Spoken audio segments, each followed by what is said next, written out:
Hello students, आइए आज जो है एडवर्ब क्लॉज का अध्ययन करते हैं।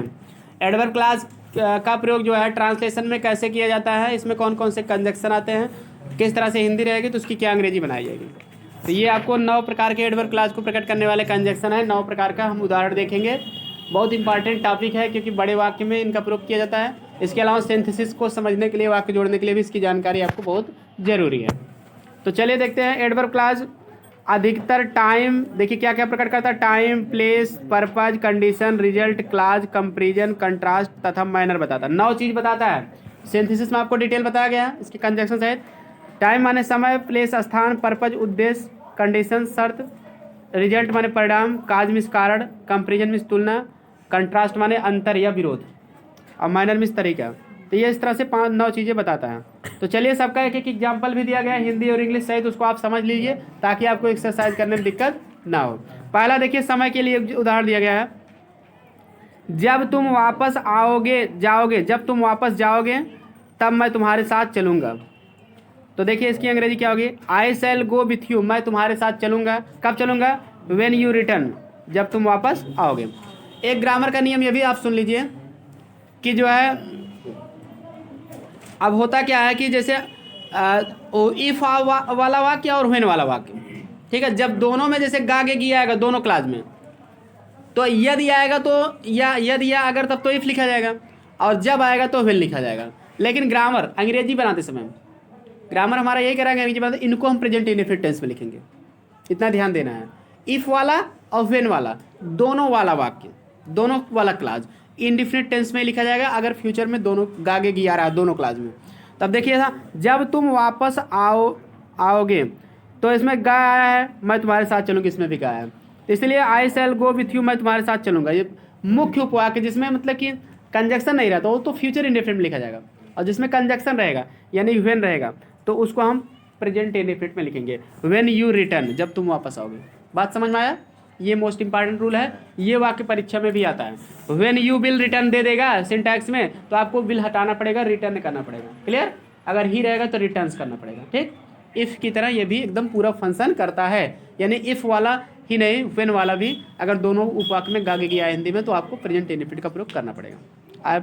आई होप आप समझ में आया होगा। चलिए दूसरा एग्जाम्पल देखते हैं। आइए अब जो है दूसरा उदाहरण देखते हैं, टाइम वाला। टाइम का ही दूसरा उदाहरण देखते हैं। वो अपना कार्य समाप्त कर चुकने के पश्चात उसने अपना दफ्तर छोड़ दिया। तो पहले होगा ही लेफ्ट हिज ऑफिस, वो उसने अपना ऑफिस मीन्स दफ्तर छोड़ दिया। आफ्टर माने बाद। He had completed his work, अपना काम समाप्त कर चुकने के बाद। क्लियर? तो मतलब कि यह क्या होता है, पास्ट परफेक्ट आप पढ़े हो ना, तो बाद वाला काम जो है पहले लिखा जाता है पास्ट इंडेफिनिट टेंस में, पहले वाला पास्ट परफेक्ट में। तो इसलिए जो है बाद शब्द आया तो पहले वो अपना काम छोड़ दिया, तो पहले बाद वाले लिखोगे। काम समाप्त कर चुकने के बाद वो अपना काम छोड़ दिया ना, अपना दफ्तर छोड़ा, तो बाद में अपना दफ्तर छोड़ा उसको पास्ट इंडेफिनिट लिखो। ही लेफ्ट हिज ऑफिस, आफ्टर करके अपना समाप्त कर चुकने के, यानी ये काम पहले हुआ है तो पास्ट परफेक्ट में लिखा जाएगा he had completed his work. समझ में आया वाक्य कैसे बना है? वाक्य पहले समझो, किताब में तो बहुत कुछ लिखा गया है, मेन चीज़ है उसको समझना कैसे लिखा गया है, उसका फंक्शन क्या है। ग्रामर में फंक्शन ही समझना महत्वपूर्ण होता है। ठीक, तो समझो, कोई भी दिक्कत हो तो आप मुझसे पूछो। तीसरा वाक्य है, जब मैं घर पहुंचा तो बच्चे खेल रहे थे।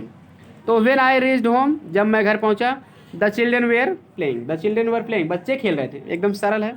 अगला है, जब मैं जहाँ कहीं गया वह मेरे साथ रहा।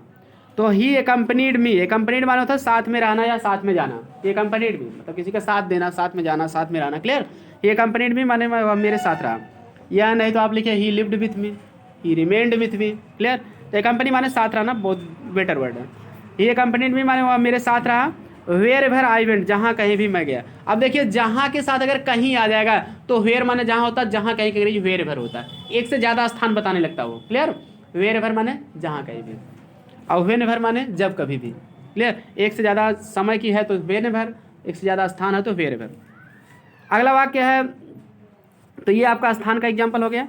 अगला वाक्य है हमारा पर्पस से रिलेटेड एग्जाम्पल, उद्देश्य जिसमें प्रकट होगा। मैं जहाँ कहीं ये तो हो गया। वह कठिन परिश्रम करती है जिससे वह प्रथम आ सके। तो हो जाएगा सी वर्क्स हार्ड, माने वह कठिन परिश्रम करती है, सो दैट जिससे कि, या ताकि की अंग्रेजी होता है सो दैट। जिससे या ताकि। सी में स्टैंड फर्स्ट, वह प्रथम श्रेणी प्राप्त कर सके। तो प्रथम आना के अंग्रेजी होता है कम फर्स्ट नहीं होता, स्टैंड फर्स्ट होता है, इसको आप याद कर लीजिए। क्लियर? स्टैंड फर्स्ट माने होता है प्रथम आना, कक्षा में प्रथम आने के लिए स्पेशल वर्ड है स्टैंड फर्स्ट। और आप ये भी जान लीजिए सो दैट है, तो सो दैट के पहले वर्क्स है, प्रेजेंट टेंस है, तो इसलिए हम में लगा है। अगर वर्कड होता तो माइट हो जाता। क्लियर? ये आपको सिंथेसिस में बताया गया था डिटेल, फिर बता दिया जा रहा। छठवां वाक्य है कठिन परिश्रम करो कहीं ऐसा ना हो कि तुम फेल हो जाओ। तो इसमें भी उद्देश्य है वर्क हार्ड माने कठिन परिश्रम करो, लेस्ट यू शुड फेल, लेस्ट माने होता है कहीं ऐसा ना हो कि, यू शुड फेल। अब देखिए शुड माने जाओ होगा, यहाँ गो नहीं लिखा जाएगा। क्लियर? फेल माने हो गया, फेल होना। तो लेस्ट के बाद हमेशा सहायक क्रिया शुड ही लगेगा, और उसके साथ नाट भी नहीं लगता, क्योंकि लेस्ट में कभी ना ऐसा ना हो, ना का सेंस रहता है। तो शुड ही लगेगा, न में लगेगा, ना कुछ लगेगा। क्लियर? कोई अदर सहायक क्रिया नहीं लगेगा। ये वाक्य आपको सिंटैक्स में भी दिया जा सकता है। Clear? लेस्ट you may not fail ऐसे दे दिया जाएगा। कहीं ऐसा ना आप सोचोगे संभावना के लिए मे नॉट तो सही है, फेल ना हो जाओ, लेकिन नॉट नहीं लगेगा और मे भी नहीं लगेगा, लगेगा तो केवल शुड। चलिए अगला देखते हैं। अगर तुम इस साइकिल का मूल्य दे दो तो तुम इसे ले सकते हो। इफ़ यू पे the price of this cycle, पे मीन्स देना, price of this cycle, you can have it, तो तुम इसे ले सकते हो। हैव मीन्स लेना या रखना, तो तुम इस साइकिल को रख सकते हो या नहीं ले सकते हो। क्लियर?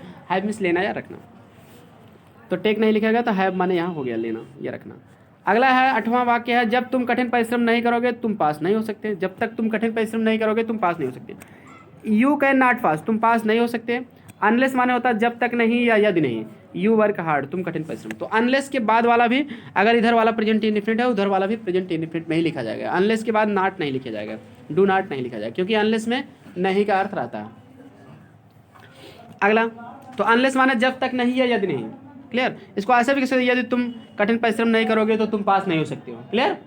तो यदि नहीं या जब तक नहीं, दोनों का अंग्रेजी अनलेस होता शर्त के लिए।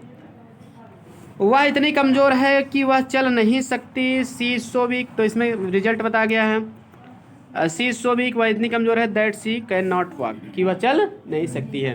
तो रिजल्ट बताने के लिए वाक्य की पहली क्लास में सो, उसके बाद एडजेक्टिव लिखने के बाद दैट का प्रयोग करके दूसरी क्लास को हम लिख देते हैं। अगला है, हाँ एक बात और आप ध्यान देना, कैन नाट को हमेशा सटा के लिखा जाता है। देखिए अब कैन और नाट को दूर दूर नहीं लिखा जाता, बाकी सभी सहायक क्रिया दूर लिखी जाएगी, लेकिन कैन नाट को आप कभी दूर मत लिखना, सटा के लिखा जाता है। ये ग्रामर का रूल है, क्योंकि कैन नॉट पढ़ते भी हैं एक साथ तो लिखते भी एक साथ। मैंने इस संकल्प को मैंने इस कलम को खरीदा क्योंकि वह सस्ता था। तो हो जाएगा आई परचेज दिस पेन, मैंने इस कलम को खरीदा। परचेज मीन्स भी होता है खरीदना, बट मैंने भी खरीदना। बिकॉज इट वॉज चीप, क्योंकि यह सस्ता था। अगला वाक्य है वह सीता से इतनी घृणा करता है जितना मोहन से। वह सीता से इतना घृणा करते हैं जितना मोहन से। तो ही हेट्स सीता, वह सीता से घृणा करता है। एज मच माने उतना अधिक या इतना, एज ही हेट्स मोहन, जितना वह मोहन से करता है। क्लियर? तो अगला वाक्य है, तो इसमें तुलना किया गया है, तो इतना मतलब इतना अधिक, मच लगाना जरूरी है एज, क्योंकि एज के बीच में एडजेक्टिव आना जरूरी है, इसलिए मच हम लगा देंगे। इतना मतलब इतना अधिक करता है, तो फिर एज करके अगला वाक्य लिख दिएगा। वह अपने भाई से लंबी है, she is taller than her brother. तो देन हर ब्रदर माने अपने भाई से। तो यहाँ इसमें भी तुलना है। अब देखिए कंट्रास्ट, अंतर या विरोध वाला देख लीजिए। यद्यप वह निर्धन है फिर भी वह ईमानदार है। Although he is a poor, यद्यप वह पुअर माने गरीब है, निर्धन। एट ही इज ऑनेस्ट, फिर भी वह ईमानदार। इसमें आप एट नहीं भी लगाओगे तब भी कामा से भी फिर भी का काम चल जाएगा। कामा एट दोनों लगा सकते हो, या कामा भी ना लगाओ केवल एट लगाओ तब भी सही है। तीन तरीके से इसको लिखा जा सकता है। क्लियर? आल्दो के बाद केवल कामा लगा दो तब भी सही है, फिर भी कहेंगे जी कामा एट दोनों लगा दो तब भी सही है, केवल एट लगा दो तब भी सही है। लेकिन ध्यान देना बट कभी नहीं लगेगा, परीक्षा में सिंटैक्स में बट लगा के दे देता है, तो बट गलत है। क्लियर?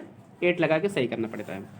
जैसा तुम बोलोगे वैसा तुम काटोगे, as you sow so shall you reap. ये तो आपका क्या है, कहावत ही है, माइनर है। इसमें ध्यान देना कि एज यू सो, तो जैसा के बाद वैसे के लिए केवल कामा लगता है, लेकिन इसमें सो भी लगेगा, क्योंकि ये कहावत है, इस बात पर जोर देने के लिए सो का प्रयोग भी होता है। बाकी अन्य जगहों पे आपको नहीं करना है। क्लियर? एज यू सो सो, जैसा तुम बोलोगे वैसा काटोगे, या जैसी करनी वैसी भरनी, इसकी दूसरी हिंदी होती है। अब देखिए ये सभी आपको वाक्य बता दिए गए, नियम भी नीचे दिए गए हैं, नियम आप पढ़ लीजिए। चलिए फटाफट बता दे रहे हैं। वेन के बाद देन नहीं आता, कामा लगता है, ये आपको बताया गया। आल्दो के बाद एट लगाते हैं और कुछ नहीं लगाते हैं, बट वगैरह। इफ़ के बाद तो के लिए देन लाते हैं और नहीं लगाते, कामा लगाते हैं। अनलेस और अनटिल के बाद निगेटिव नहीं आते हैं, मतलब डू नॉट या डज नॉट नहीं आएगा, क्योंकि वो निगेटिव वर्ड है, सब्जेक्ट और वर्ब केवल आएगा। अगर वाक्य के दोनों भागों में आगे की है तो इफ़ या व्हेन के वाक्य को सिंपल प्रेजेंट में लिखते हैं, यानी प्रेजेंट इंडेफिनिट में लिखते हैं। लेस्ट के मतलब होता है कहीं ऐसा ना हो कि के साथ शुड का प्रयोग होता है, लेस्ट के बाद नॉट नहीं लगाया जाता है। देखिए वाक्य नंबर 6 भी आपको बताए थे हम, फिर से आप पढ़ सकते हो। 7वां सो दैट के बाद आने वाली क्लास में मे या माइट का प्रयोग होता है, वाक्य नंबर 5 देख लीजिए, यानी कि प्रेजेंट में है तो वाक्य तो में, नहीं तो माइट। इस तरह से आपको जो है आज का पूरा एडवर्ब क्लास बताया गया। अब नीचे आपको एक्सरसाइज दिया गया, आप इसको देख लीजिए, वीडियो को पॉज करके लिख लीजिए, अगर आपके पास किताब नहीं हो इसको कर डालिए। अगली वीडियो में आपको एक्सरसाइज इसका हल करके मिलेगा। मिलते हैं नेक्स्ट वीडियो में। वीडियो को ज़्यादा से ज़्यादा शेयर करिए, चैनल को